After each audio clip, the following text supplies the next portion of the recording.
2018年香港中文大學嘅研究顯示，70歲以上嘅人士有70%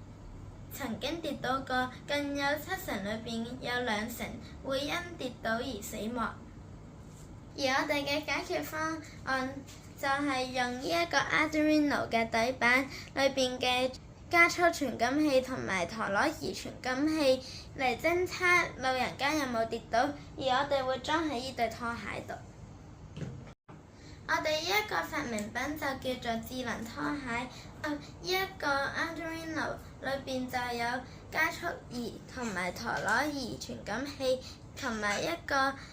USB 同埋 WiFi 模組喺呢一度。我哋會將呢塊 Arduino 嘅底板擺落去呢一對拖鞋嗰度，而我哋而家呢一對拖鞋裏邊係冇嘢嘅。呢個就係我哋嘅解剖圖。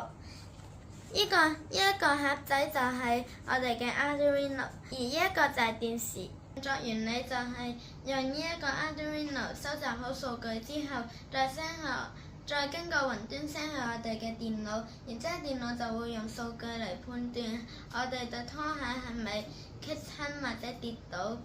佢就會 send 去 IFTTT 呢一個網站嗰度，呢個網站就會 send一個 SMS 信息落我哋嘅使用者電話嗰度，提醒使用者。呢個就係儀表板，行路正常就係綠色，向左轉90度就係紅色，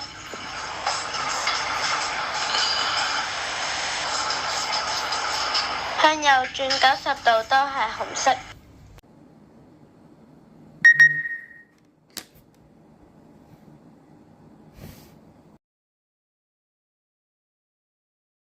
我哋所有程式都係同 Chatbot 即係 POE 合作嘅，即係例如我而家同佢講 make a code for Arduino， 然之後佢就會整一個 code 出嚟啦。